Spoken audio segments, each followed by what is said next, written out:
DPRD Kabupaten Gorontalo bersama pemerintah Kabupaten Gorontalo melaksanakan rapat paripurna dalam rangka memperingati Hari Ulang Tahun HUT Kabupaten Gorontalo ke-351 tahun 2024. Selain itu, rapat ini juga membahas agenda pembicaraan tingkat 2 terhadap Rancangan Peraturan Daerah, Ranperda, tentang Rencana Pembangunan Jangka Panjang Daerah, RPJPD, tahun 2025 hingga 2045 dan Anggaran Pendapatan dan Belanja Daerah, APBD, tahun anggaran 2025. Rapat yang digelar di ruang sidang DPRD Kabupaten Gorontalo pada Jumat 29 November ini dihadiri oleh Bupati Gorontalo, Profesor, Dr. Insinyur Nelson Pomalingo, Ketua DPRD Kabupaten Gorontalo, Zulfikar Usira, para anggota Forkopimda, pimpinan organisasi perangkat daerah, OPD, Camat se-Kabupaten Gorontalo, serta sejumlah tamu undangan lainnya.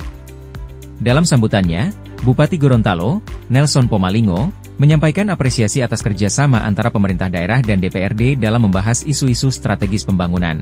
Ia menegaskan bahwa HUT Kabupaten Gorontalo ke-351 bukan hanya perayaan seremonial, tetapi juga momentum refleksi bagi seluruh elemen pemerintahan untuk merancang pembangunan berkelanjutan. RPJPD ini merupakan panduan strategis pembangunan daerah selama 20 tahun ke depan. Dengan visi yang jelas, kita harapkan Kabupaten Gorontalo dapat mencapai kemajuan yang signifikan di berbagai sektor, termasuk pendidikan, kesehatan, dan infrastruktur, ungkap Nelson.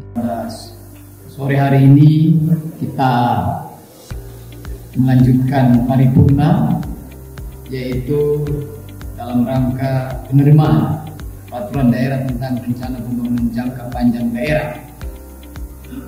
Ini sekali lagi momen bersejarah bagi kita sekalian karena kita menatap 20 tahun ke depan. Ini dua dokumen sama dengan dulu namanya GBHN ini.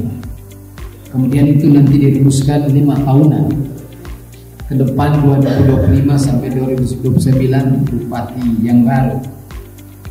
Kita berharap ada sinkronisasi antara yang kita harapkan dengan Indonesia Emas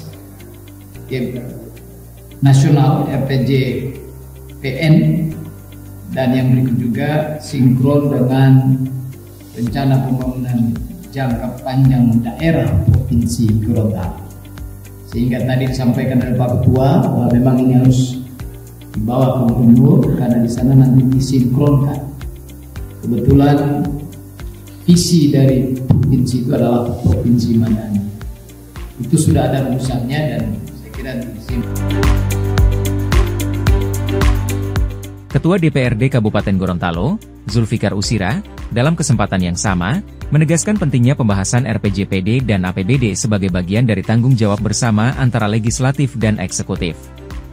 Sinergi ini adalah wujud komitmen kita untuk memastikan pembangunan daerah berjalan sesuai rencana dan berorientasi pada kesejahteraan masyarakat, katanya.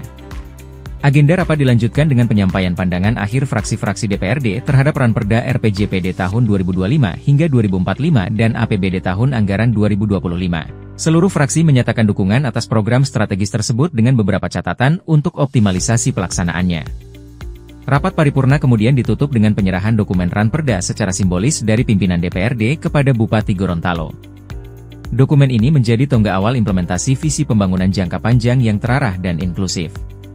Perayaan HUT ke-351 Kabupaten Gorontalo diharapkan tidak hanya menjadi pengingat sejarah panjang perjuangan daerah ini, tetapi juga pemacu semangat bagi seluruh elemen masyarakat untuk terus berkontribusi dalam pembangunan.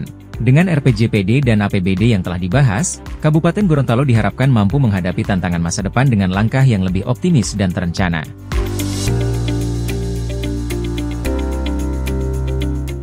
Oleh karena itu ke depan ini harus menjadi bahan evaluasi kita bahwa Kabupaten Gorontalo harus menjadi contoh di bidang pemerintahan, pembangunan maupun pelayanan masyarakat. Dan hari ini saya kira contoh itu, aura itu terjaga.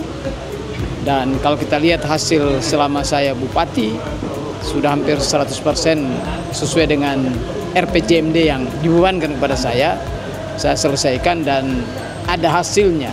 Kita bisa lihat IPM, Indeks Pembangunan Manusia kita terus naik, yang tadinya sedang sekarang tinggi. Kemudian kemiskinan kita juga turun, kemudian juga pengangguran dan seterusnya sebagai indikator makro pembangunan Gorontalo, Kabupaten Gorontalo. Termasuk saya kira pertumbuhan ekonomi kita sekarang pulih, yang tadinya minus 0,01 4 tahun yang lalu, 3 tahun yang lalu, pada saat COVID sekarang 4,5%. Nah, artinya apa? Apa kita ini sebagai pemerintah tidak diam, tapi terus berupaya dan hasilnya jelas berdasarkan data yang ada. Tentunya harapannya ke depan ini terus dilanjutkan, keberhasilan yang ada, yang belum baik tentunya diperbaiki.